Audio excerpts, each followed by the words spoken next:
Hello, friends, and welcome to the Adventure Sports Podcast. Thank you so much for joining us again today. I was just visiting with our guest, and we were talking about how beneficial adventure can be. When you do something that challenges you a little bit, you get out into nature, you move and get healthier and have life experiences that enhance your well-being in your entire life. And our guest is Isaac Kenyon, who has made a career of doing just that. Isaac is an international keynote speaker. He's a philanthropic, world record-breaking British eco-adventurer, now there's a mouthful, an energy transition expert communicator, that's interesting, a fellow of the Royal Geographical Society of London and the Geological Society of London, and a trustee for the Mind Mental Health charity. Now, we're going to be talking about mental well-being on this episode and how it relates to adventure. And I'm very, very interested to find out what Isaac has to share in that regard. I think it's a very important subject that probably needs to be explored a little bit more frequently. So Isaac has swum seas, climbed mountains, rode oceans, cycled toured countries, and even cycled over sea. He means literally cycling on the water. We're going to find out what that is. Isaac, welcome to the program. Thank you very much, Curt, for a great warm introduction. I mean, there's a lot in that bio, but I'll just say a really simplified thing about what I'm about. I just want to empower people to connect with the environment and protect the mental health of themselves and the planet. That's it.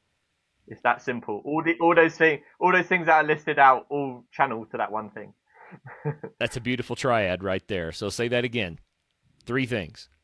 Empower people to protect and connect and be part of the environment, to protect and help other people's mental well-being, and in turn, the planetary well-being as well.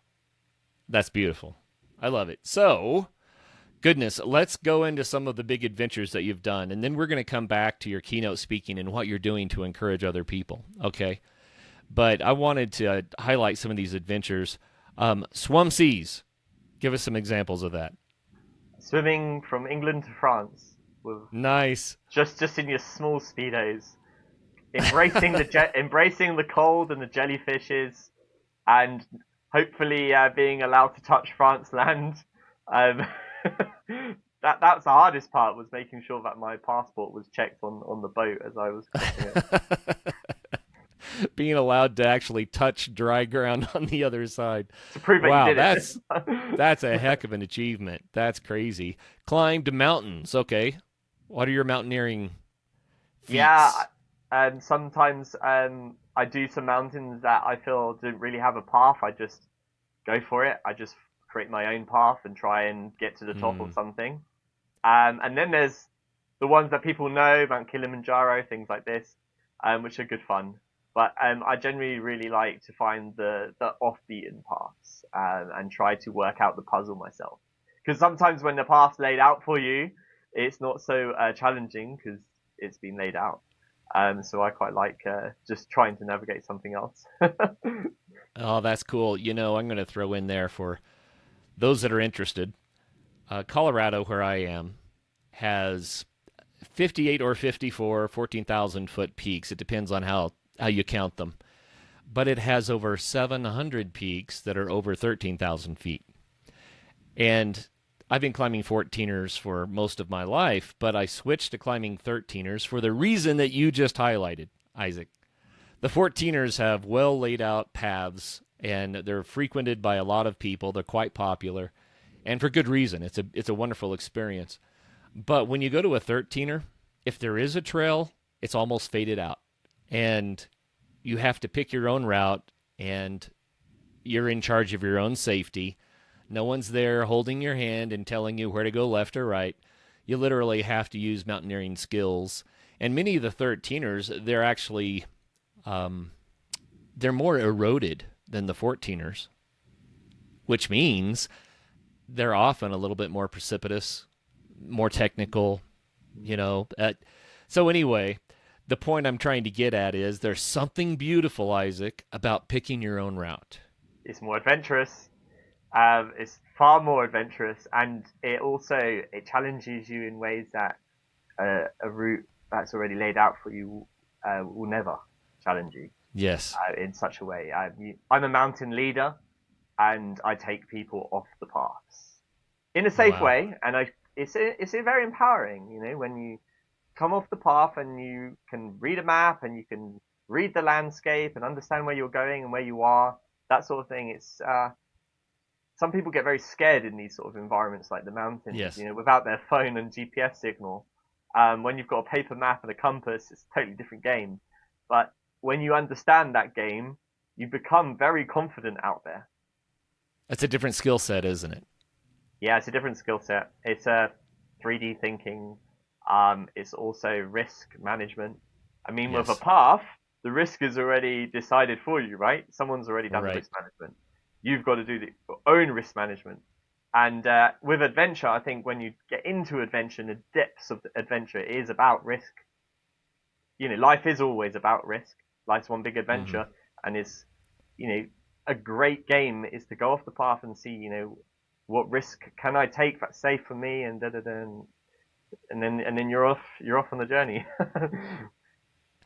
I heard someone say that the magic happens just outside of your comfort zone. Um, and I agree with that. That's been the experience in my life. If you want your life to progress, then you have to go beyond your comfort zone a little bit in a safe way, calculated risk, managed risk, but go beyond your comfort zone a little bit, and that can be in business, it can be in relationships, it can be in challenging yourself to learn, it can be an adventure in nature, in all the things that we love to do. But it's that stretching, it's that little bit of challenge that I think is the siren song for me. It calls to us, right? But hopefully not to dash ourselves on the rocks. But Yeah. um, so we've covered mountains briefly. You've rode oceans. Really? Tell us Yeah, about that. yeah. A big expedition I did in 2020, 20 actually I think it was 2019 even, and was rowing from the group of Canary Islands.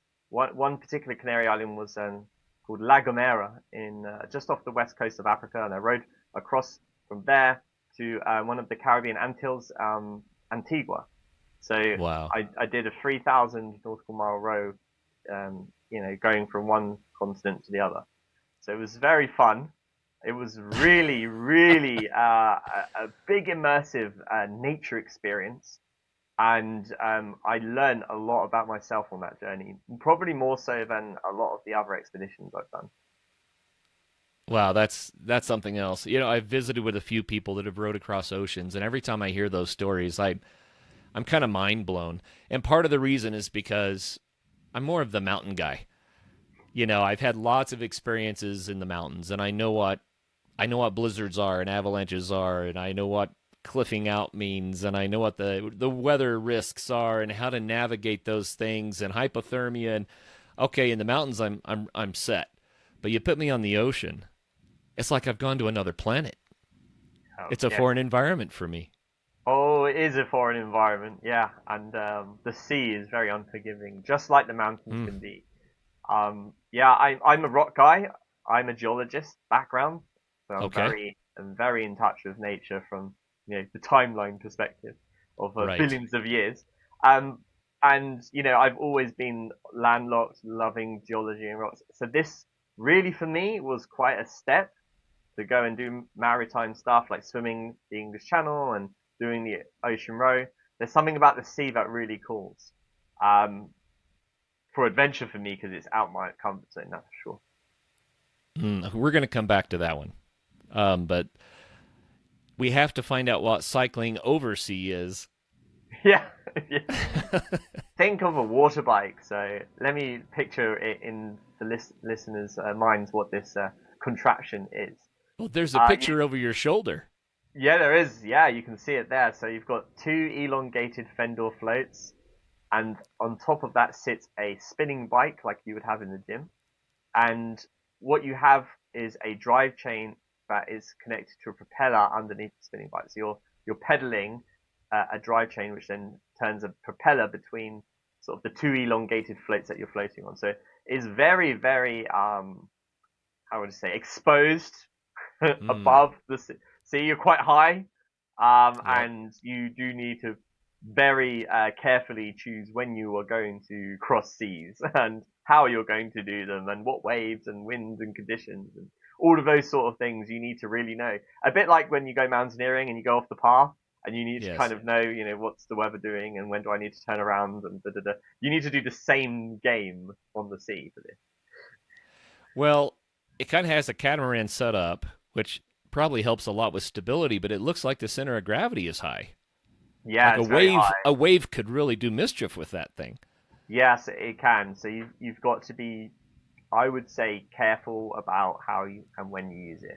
So I actually crossed one of the most dangerous tidal streams in the whole of Europe in terms of crossings. It's claimed numerous ships and shipwrecks everywhere. We were Wow. cycling over water, and we actually cycled past shipwrecks, and you can see that on the right day you can do it. So the day we chose and the conditions we chose, we were very careful. And we did the planning right, and we managed to do the first crossing of this kind in such a dangerous place.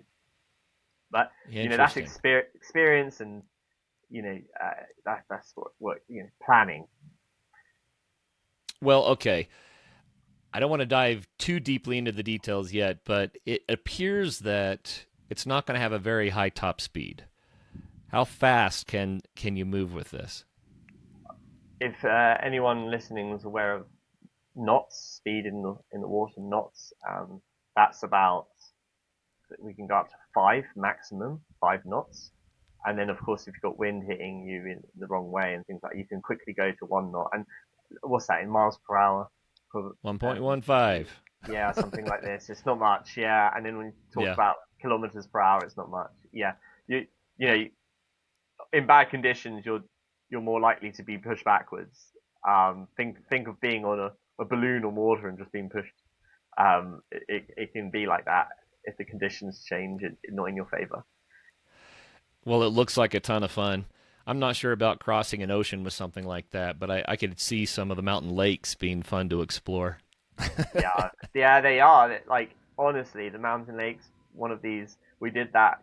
In our training, we took it in lakes, but even the wind can be annoying up on the lake.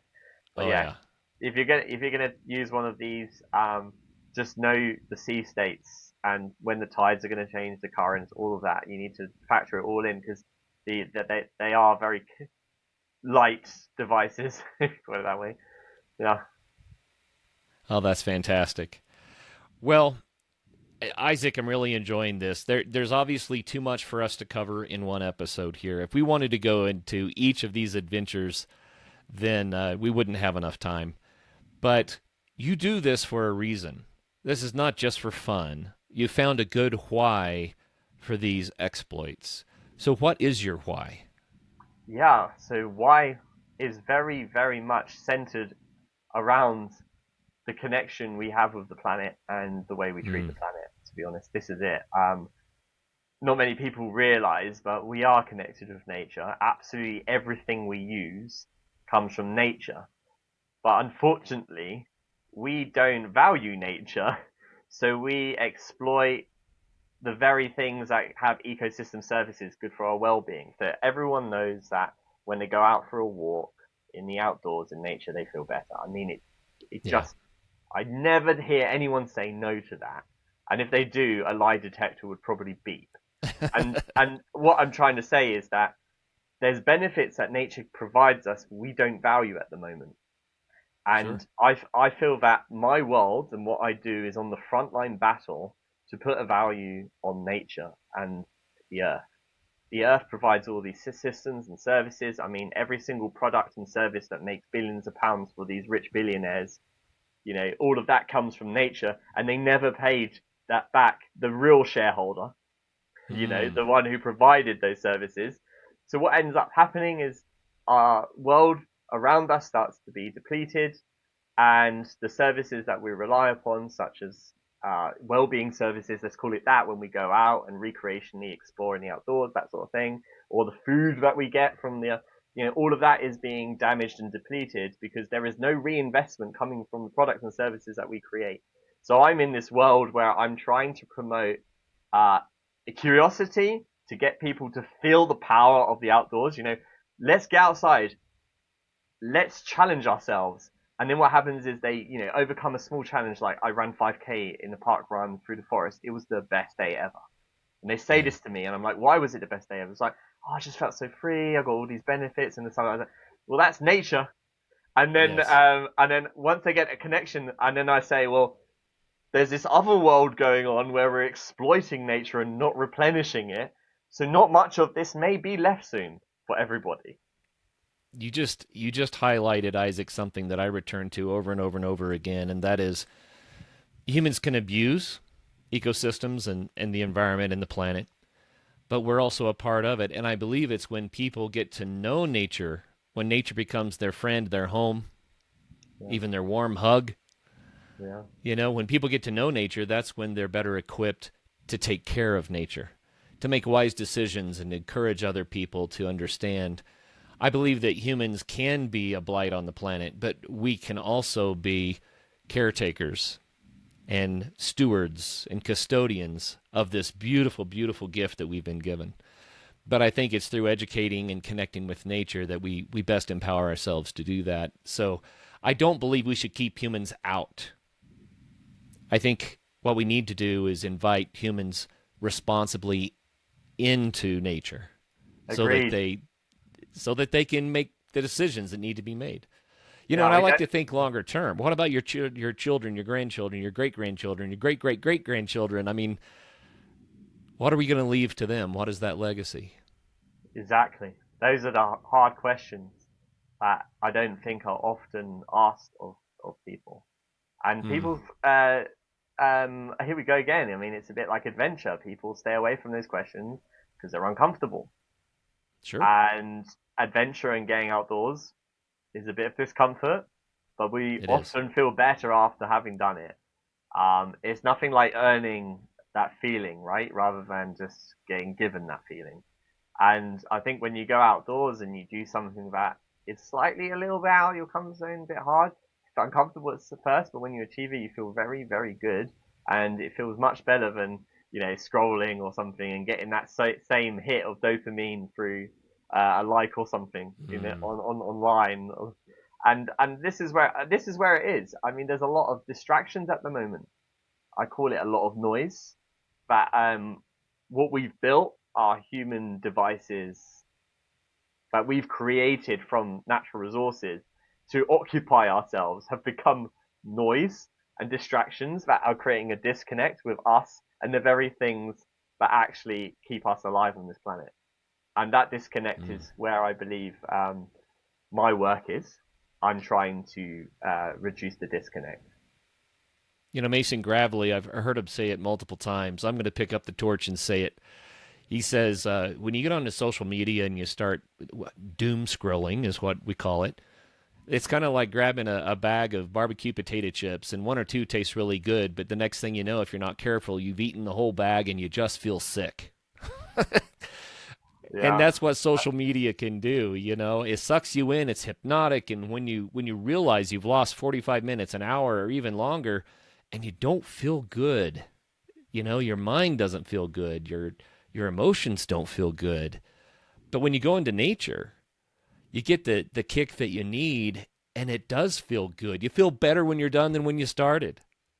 yeah. I mean, if you had that in two hands, pick my right hand or pick left hand, and you get this sort of the same benefits in the first 5 minutes, but after an Right. hour, the benefits increase in the right hand in nature, and the benefits decrease in the left hand in social media. Which one are you going to choose? If I tell you how it is, people are going to Yes. choose the right hand. So maybe some people don't know about the right hand option because the disconnect.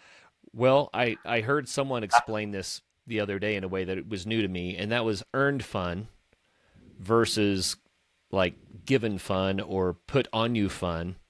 When we sit down in front of a screen to be entertained, we're being fed whatever they're going to feed us, and it takes no effort. Oh But yeah, I whenever mean, yeah, you go out into nature, it's like, oh, I'm going to move my body, whether that's a walk around the block or running 5K or running a marathon or climbing a mountain or whatever it's going to be. The earned fun ends up being more meaningful and life changing. yeah, yeah. I mean, when you go home after like a hard day at work on a screen, and then you spend a weekend outdoors. Hmm. 2 weeks later, you say, "What do you remember of that week?" Everyone talks about the weekend. Yes. Yeah. No one will talk about that one day indoors on the screen. Very, very well said. Let's talk a little bit about rowing Yeah, I love across the Atlantic. So, this is a similar route, actually, that Christopher Columbus took, right? Yes, he did. He did, and he used the trade winds, the famous trade winds, to get him to blow him across. Very, very strategic and useful for us as well as ocean rowers. Well, tell us about this whole expedition. It sounds fascinating to me. Yeah. So how it all came about, I was very much in the position of a student at the time. I was master's degree level student. At the time, I was coming out of actually a very bad mental health crisis. Hmm. I had very, very bad mental health. And I'll tell you why. I was indoors way too much and I was scrolling and I was not taking care of myself, not exercising, not going out. I basically did everything that is not good for my well-being. Yes. And I changed my lifestyle to be more outdoors focused and sports and things like that, and everything sort of came back together. And in the notion of doing so, I found it really hard to stay focused on, getting outdoors, being, um, what should we call it, consistent with my Yeah. exercise outdoors time. And that, yeah, I wasn't consistent, and I kept finding myself being pulled back into the screens and pulled back in because I was doing a course and it was all online. It's not all Right. online, but my work was online. So I kept finding it easier and easier to put off the outdoors. So I was like, I need something that's so loud that will just like completely rewire me. And this expedition came up. I saw some people had done it, and I just thought that is massive. And if I commit to this, I have to commit to this, or else I won't be able to do it. So I created this huge goal of rowing the ocean Right. just so I could get myself outdoors and doing sports again properly. And I got a team together, and we were basically four different individuals that had slightly different reasons for doing this thing. So it was quite complex. And I always say to people that sometimes it's easier to do things on your own than it is to do in a team, especially if if the team is not gelled and not going towards the same goal. It can be a horrible experience and the worst adventure. I can tell you that. But if you have a good team that everyone's aligned and it's working well, and you all know what you're here for and the real reasons for doing so, and you respect each other's reasons, and you try to work together, then it can be a really powerful, compassionate team. So I brought this team together, and it took 4 or 5 iterations to get the right teammates to do this thing. I had Hmm. about 3 or 4 different team members, and I was no expert at this point with team psychology. Okay, so I was just out of university. I didn't know what I was doing, but I was building a team. I was like, who do I want to be on the boat with for 40 days? And there was a number of people. After a while, I just found like I could feel I could trust them on the boat with my life, Right. and they had totally different goals, and it just didn't fit. So it took a while to get there, and then eventually we got the team. And I always believe competence can be learned. No one ever starts or is born competent. You're born as a baby. You're constantly learning. Yeah, any skill I believe can be developed, as long as you don't have some form of real like psychological learning difficulty, perhaps. But I do believe any skill can be developed if you are born naturally with no disability. Okay, so I had never rowed before. I had never been at sea before in a like a sailing setting, so I didn't understand sailing or maritime. I also hadn't done anything multi-day endurance like this before, so this was a huge challenge on my You shoulders. took the leap. That's a big Oh, leap. I don't even know how large this leap was really until I did it and I look back on it. At the time, it felt like I was so desperate with my poor mental health that I needed something so radical to kind of push me out of this hole I Yes. was in. And this was one of the ways I did it. Um, this doesn't work for everyone. I know friends who've also tried to do it, and it didn't work for them. But I needed something, in my view, my personal plan was I needed something that was really forward looking, that I can work towards. And what I did is I saw this huge audacious goal and I worked backwards. What do I need to get there? So I knew that I wasn't skilled at anything to do this. I had no boat skills, no navigation at sea skills, no sea survival skills, no endurance skills.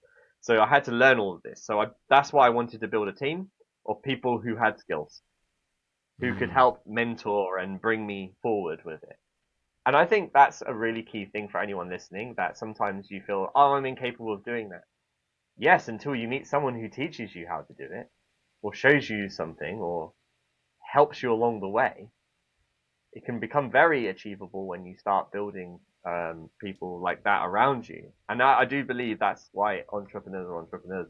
Those sort of people, like, you know, the Elons and all of those people, they have these audacious goals and they just think, well, all I have to do is work backwards from them and I'll find people who can help me get there. And that's exactly the sort of process I took for this Atlantic Row. Huge goal, worked backwards, found the right people to get me there, and then we made it happen. But in doing so, there was a lot of resilience learning about myself, what I am capable of, where where not to play with fire, that sort of thing. And there was a lot of life lessons around adventure team dynamics. People change, and you've got to adapt and that sort of thing. And then there was always big fears of the unknown, which I believe is always in everyone's books. Everyone's got like a fear of unknown in some way, in something that they're thinking of, that they're putting off. And one of the things that really came out of this Atlantic Row was that undoing belief inside that the fear of the unknown is only going to make me stronger. And I Mm. believe that as soon as I was scared of something, I was like, great, there's something in this. I'm gonna get the diamond in the rough here. I'm gonna find it. And I always think like it's a bit like, you hear it with people like David Goggins all the time. As soon as he sees something that's hard or he feels something hard, he's like, okay, it looks like I'm gonna be here for a while. He's like, time to lock in on this. Right. I'm not that I'm not that far, but I definitely believe in, if it scares you, you're doing the right thing a bit. If it scares you Mm. to petrified, maybe not. But if it scares you enough that like you're curious, then it's probably the right thing. I think the curiosity needs to be there. And I had that with the Atlantic Row. It wasn't so scary that I was petrified, but it was scary enough I was curious to find out more. Like watching a film. Wow. There's so much to unpack there. And I want to talk more about your experience specifically, but at the same time, the idea of putting together the right team, priceless. You know, in years past, I tended to try to do everything solo. I thought I can do this. I can figure out all sides of this. You will find out that even if you could learn how to do all sides of a venture, you can't do it all because you don't have enough time. Yes. And you know, I was employed by an entrepreneurial company many years ago, and I asked the CEO, I said, "What's the secret to your success?" And he just looked at me and says, "Well, hire people smarter than I am and get out of their way." that's that's how I do it. And I was like, "Oh, yeah." You know, I think that people would find things much less scary if they knew that they had the right team to work with. Definitely. And if you're starting out on something for the first time, have a little team around you that supports you. Even if you're the one doing it on your own, the support team is very valuable. And Mm. I tested this myself with another adventure. I decided that I was going to do a Ironman Wow. Okay. with a weighted vest. So I did it. I did it with a weighted vest, a 15 kilogram weighted vest. I did the full Wow. Ironman in it. It's the first time anyone's done that, and you know, it's basically crazy. I don't know why people would do it. But I did it because I wanted to create something solo, but see what I would be like if I was on my own. And I just realized the implications of being on your own with something like this was horrendous. And had, I literally had to bring a support team in for safety. There was just no Mm. way, no way. You jump in the water with that thing on, and if something goes wrong, you're dead. So Well, I that's had, like 33 pounds. yeah, That's yeah, crazy. yeah, I yeah. can't imagine swimming with that much weight on my body. Yeah, I mean, every stroke felt like you were doing a dumbbell press because you're lifting the Wow. weighted vest with your arm, your shoulder, Right. like you're lifting it with your shoulder a bit, and then you have to put the other stroke in. And every time you turned, when you're swimming, you kind of turn, rotate. Well, Right. the rotations are even more crazy because the weight is on you, so you have a more vigorous turn. So you have to have a very strong core. And I built up a very strong core for this, and I managed to do it all. But it was a really tough challenge. But what I was trying to get at the point was in teams, you can fast track and reduce risk so quickly. On your Yes. own, the risk is so much higher, and it might paralyze you from doing anything. I Sure. find I've spoken to so many people who've got the loveliest and best ideas, and they dream big, and they want to go at it alone, and then they're paralyzed and they don't move because they're trying to do it all themselves. And you sometimes you just see like too much time, too much learning to do, too much money, too much this, too much that, and these like objections for you achieving your dream become bigger if you try to go it alone. The fastest way to achieve dreams is together. By far. There are many, many, many instances where 1 + 1 = far more than two. And Mm. I have found that to be the case. Perfect example is, let's just say you're doing some sort of a building project and you need someone to hold the board, so you can nail it or cut it or screw it or whatever it is. It's like I only have two hands and I need three. Yeah. So suddenly two people it's just remarkable how the team is like that. There are Yeah, and I, things you st- I can't started. do Yeah. alone. I started with really small beginnings when I was doing this Atlantic Row. It was just very much like going for walks with people. Remember, I was indoors. I had to start getting outdoors first before Right. even doing the Atlantic Row. So I Yes. started going for walks and on my own in nature, and then with people in nature, and it literally started from walks. And then I Mm. eventually built myself up to do the Atlantic Row. So it wasn't like an easy task. I had to do very small, tiny habitual tasks, tiny increments, and over time they compounded and compounded and compounded to the point where I could call myself an endurance athlete that rode across the Atlantic Ocean. And that's pretty cool. But That it is took very cool. lots of small steps. I started from pretty much nowhere, like a very low level, and I just built and built and built and built and built. And it's much more achievable when you do tiny steps. So how long did it take to get across the 3 years. Atlantic? 3 years from the moment of deciding to do it. I call Before it. you Oh, sorry. launched? Yeah, yeah. The No, actual that's a row. good question too. 3 years to get to the point that you could start. Yeah, and then 40 Okay, days, and it was really 40 short. So days. I always tell people like the percentage of time of the actual challenge was probably only 5% because I call the whole challenge 3 years. When Sure, I talk about the absolutely. adventure, I say the adventure was 3 years. People say, "What do you mean 3 years? It was only 40 days." And I say, "Well, no, the adventure started when I just committed to doing it. Yes. At that point, that I'm on the journey, and the journey doesn't finish until I get to the other side, and it's finished." And that was 3 years. And people sometimes don't get that. They think the adventure is just the 40-day part of the expedition bit. But actually, no. Some of the hardest parts were before the expedition. Some of the biggest Wow. challenges of the adventure was before the expedition. I've heard something parallel expressed as she was an overnight success after 10 years of hard work. Yeah, yeah, yeah, definitely. Because everyone sees the moment of glory when it all comes together, but they don't know what went into that.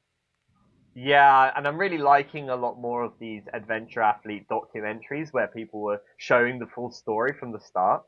I'm Sure. starting to really like those because now it's showing that these things are achievable, and it does take tiny steps and habits, and you get there.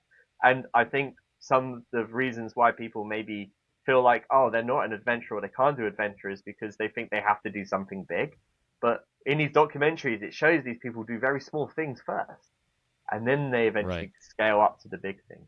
So I'm liking that, and also my this podcast episode, I'm saying that I started from very small beginnings in terms of my outdoors, and then, the world records and the crazy water biking across, rowing this and that. That all came after incremental small steps first. Sure. And how did that impact you? It didn't change your life at all, did it? I think it did. Yeah. I was pretty much on the way out. If I am to be honest, I didn't really want to be on the planet anymore when I was in Yeah. my early years at university. But now I just want to live multiple lives because it's going really well. Keep But it coming. It's great. yeah, exactly. But it was a huge transformation, and that's why I like sharing my story, because there's a lot of people a bit like me. Maybe the outdoors could help them. Yes. Well, that's the reason, Isaac, for the Adventure Sports podcast. It's the motivation. I realized after running the show for a little period of time the potential that it had to help people to find out that you can do things you may have thought impossible, and the audacious goal can transform your whole experience. Yeah, and it doesn't always have to be massive as well. It can be small too. I've done massive adventures and then I've done small ones straight afterwards that were equally, in my mind, challenging when I decided to do them. Like Mm. horse riding. Horse riding was very scary. I hated that. Um, but I gave it a go. And it felt quite challenging, just like Atlantic Road for me.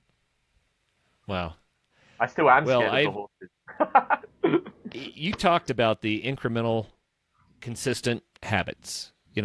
Forming a habit that's consistent. And I think people get caught up in, like, I have to run 3 miles every day for the next 6 months so that I'll be able to do XYZ, or maybe they don't even have a reason other than running the distance every day for 6 months. But for others, that's not enough. It seems like enough on days 1 through 5, but somewhere around day 6 through 10, it's not enough anymore. And so I encourage people to find something that they really love to do that will draw them into movement and into improving one's health and improving one's mental state. Find something that calls to you, that will draw you forward. And that might be the audacious goal, or it might be something more along the lines of, I really love it when I get to go sit in the park for 30 minutes. you know, and that feeling that I get from having gone to the park is worth getting me out the door to go to the park. And so So good. anyway, Yeah. there can be all different levels of achievement and accomplishment, and it doesn't have to be huge. It just needs to be meaningful. Yeah, and that sort of like meaningful thing. Um, you've heard of flow. I'm presuming you've heard of this Yeah, thing called flow that they talk about. Flow can yeah. come from so many different activities. And I always think about flow as this sort of like you're totally absorbed. Um, you're in this peak concentration. You're just doing what you love, and you're just in this deep happiness. Time just distorts. It just disappears. Time distorts. Oh, You just yes. don't know what the time is. And I always think like there's a lot of people who do dance, arts, arts, painting, or they do sports like me. And most people can find something, an outlet. And I often ask of those people, if you could do whatever that is that you're happy, is there a way you could do it outside? And most of them will all say yes. I said, Hmm. great, because then you can get the scientific benefits as well as doing what you love.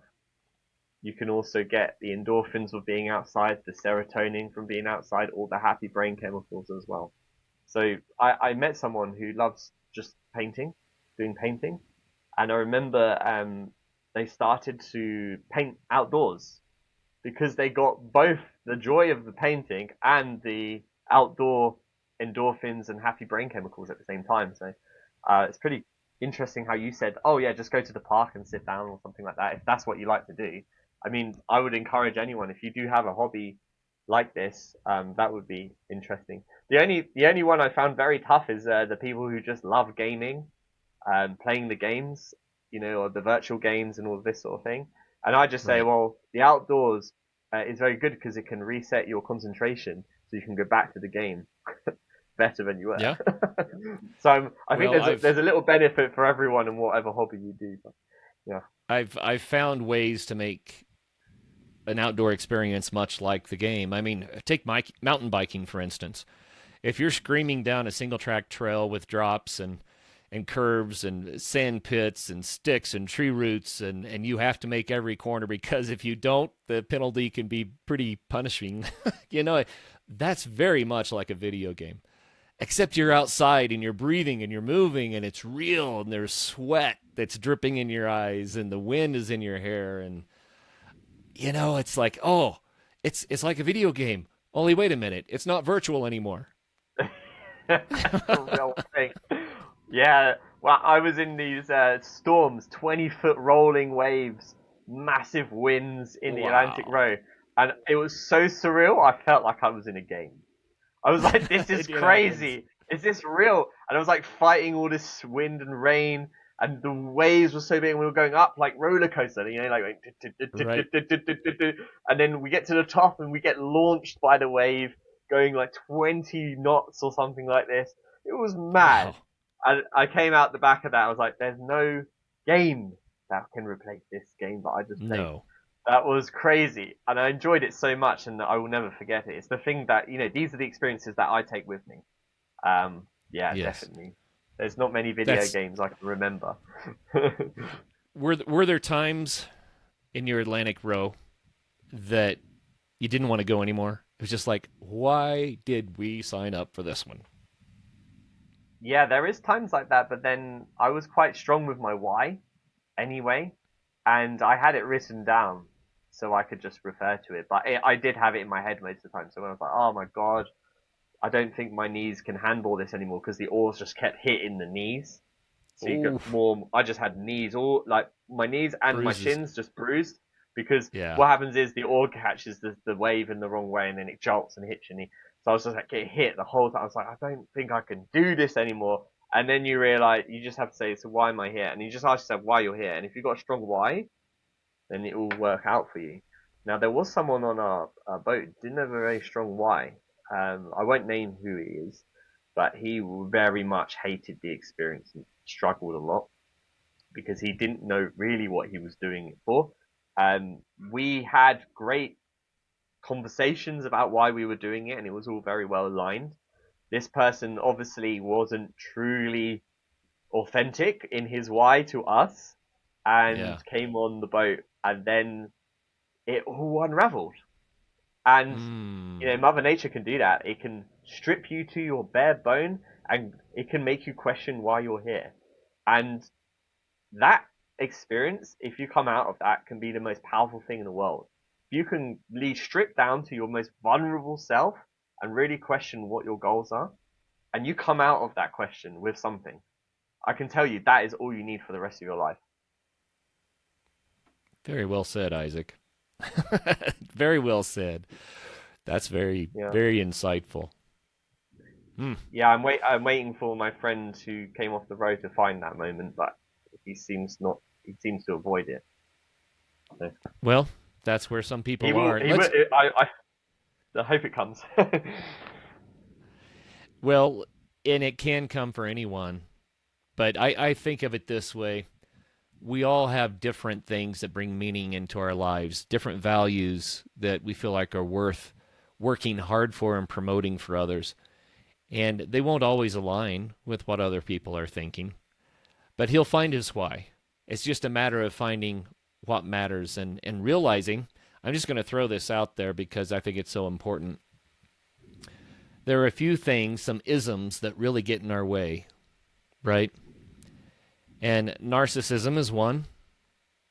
If you're doing everything for your own glory, it's probably going to feel hollow in the end anyway. I really believe that. And nihilism is one of the worst. Nihilism says that we don't matter and we're not of any value and life is just a cosmic mistake somehow, and That's so dark.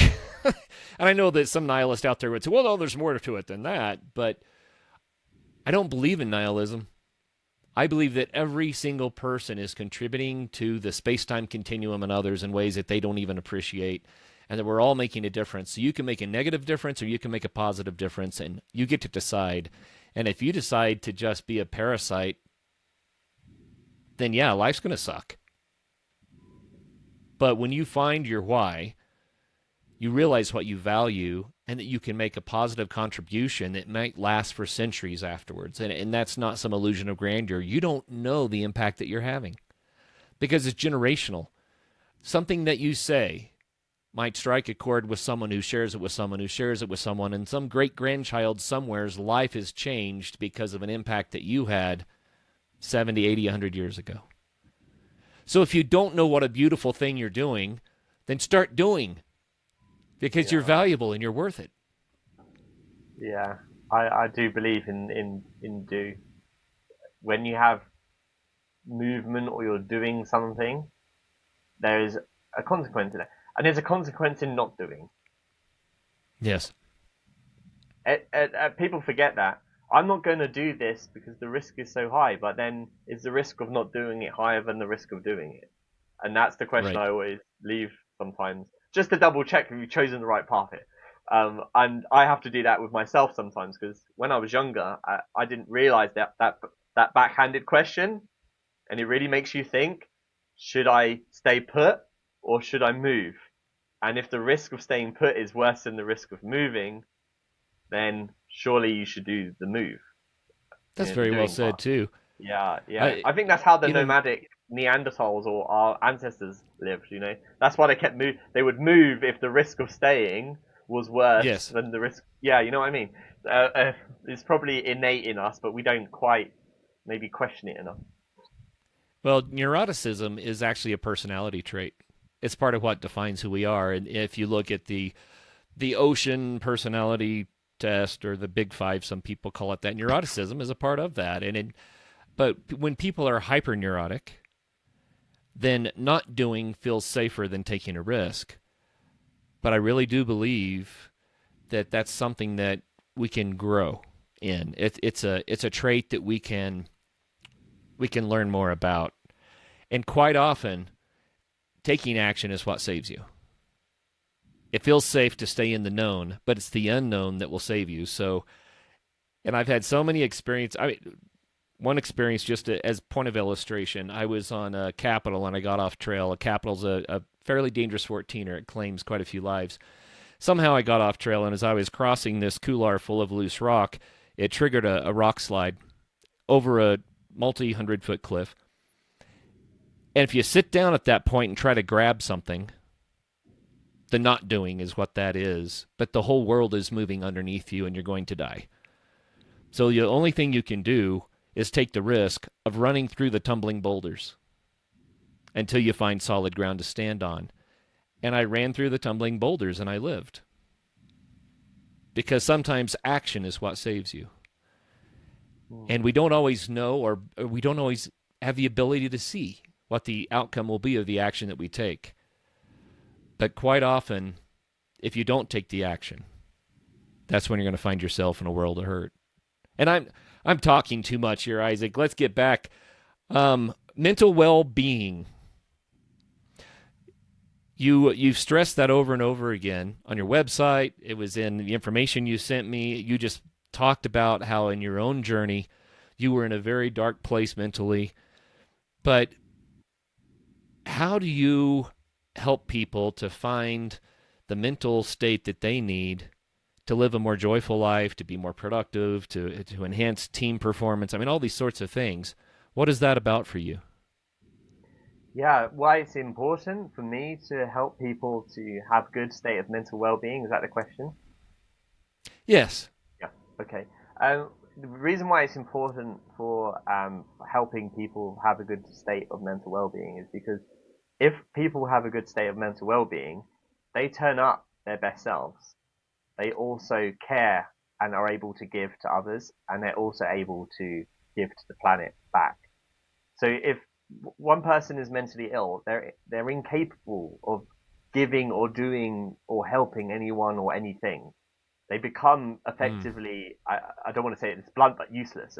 You're useless in a sense that you're just stuck. Yeah. When I was Right. ill, mentally ill, I felt like I just couldn't do or give or anything. And when someone asked me for a favor, like, can you go to the shop to get this thing? It was a Mm. huge deal for me, which it shouldn't have really been a huge deal, but I made it like a mountain, and it was just too much to comprehend. Sometimes I would just like have a fit and say no. And what I believe is if we can help people who have poor mental well-being to come back into a good state of well-being, they become the guardian angels that we discussed right at the beginning of the podcast to help others and the world, be the custodians of the planet. This is the reason why I care about it, because we can only help if we have the ability to help. If you're hindered by mental health issues, you just cannot, you have no ability to help. This is why I don't understand why corporations still try to get people to work when they're mentally ill. Their work is going to be awful because they're Right. totally unable to deliver because they're not thinking straight, they're not focused, So my view is destroying the stigma of, we should be allowed to say things are not going well for me. I'm not feeling so good. I need some time. I need some help. That sort of thing. This should be commonplace. We should be able to just say we're not, because ultimately our society is only as strong as the weakest links. Yeah. In any team, you're only as strong as your weakest link. I Right. believe the world is, every single human is a big team. We're one big team. If you've got mentally ill people, then as a society, we are impacted by this. So we should help these mentally ill people or mental health, ones with mental health issues. Maybe they're not mentally ill, but they have mental health issues. We should help them. And I'm very much for nature being a very good restorative environment for people with mental health issues. That's why I always promote people to, try and go for a short walk outside and stuff like that, just to give their minds a break and to Yes. also give them the clarity of thought, get some of those happy brain chemicals that you get from the sun and the endorphins of moving outside, which will then fight back against the issues maybe you have with your mental health.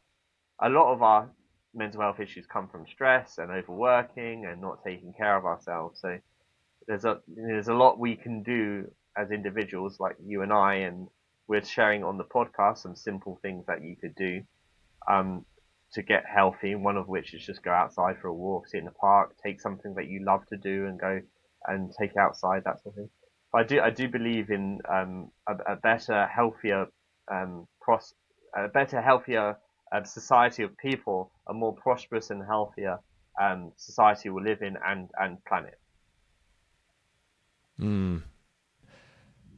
The other day, my son went canoeing. He was fishing, and he saw an osprey and a bald eagle fighting over a fish in the air. And he came home saying, "Wow, Dad, this was such an amazing thing. These two birds, they're fighting over this fish." And it was, and I said, "What if you had stayed home and decided not to go? You wouldn't have that experience, and you wouldn't remember what happened that day at all." Definitely, and also that's with mental health as well. If we don't take action with our poor mental health, we lose it. When it comes to mental well-being, and this is again the analogy of, do I stay or do I move and take action? Sometimes when it comes to poor well-being, if we don't take action, the risk of not taking action is our lives. And that action can be very small and very, very small. It can literally be a phone call to someone and just saying, look, things aren't going well. I really need to speak to you. Just Mm. something super small and simple like that is all that's required to get you out of a really bad situation. One of the things that is really, I would say, holding people back is the fear of showing weakness. So in a lot of organizations, there is sort of a stigma of, I don't want to be seen as weak. I don't want to lose my job. They think Right. immediately, they think if I say I have a mental health issue, suddenly I'm a weaker person. I'm not fit for work. They're going to get rid of me and I'm going to lose my livelihood and my money and everything I need for my mortgage and my, and then they will Right. never tell the truth to anyone. Whereas, fortunately, in places in the UK, we have charities, and I think in the US maybe there's some charities and stuff too. But for talking to people, I would urge anyone who's feeling unwell in any way mentally to start a conversation with, maybe a mental health charity or just a friend or somebody to get the ball rolling, because more often than not, if you don't take action, the result in the end is always worse. And there's statistics to prove it. And there's people like me who took action, and now I'm living my best and thriving. Yes. There is another side to it. You don't have to rot in your own issues. You can, shed the weight and get rid of that. It's just, again, yeah, taking action, doing a movement. For me, it was getting outdoors and having this big audacious goal. But for some people, I know it's just talking to somebody. Yeah, yeah. I think it's keep it on a positive. I'm going to highlight one thing that you mentioned is that people are afraid of appearing not as strong as they want to appear. And listeners, viewers, everybody goes through hard times. We all have moments when we struggle. And in sharing your moment, you might be helping someone else too. It takes a lot of courage to admit that you're not up to snuff that day, or that week, or that year, whatever it is. But when you begin to admit, yeah, this is a challenge for me, I don't know what to do, there's an artificial sense of a stigma attached to confessing that we're struggling.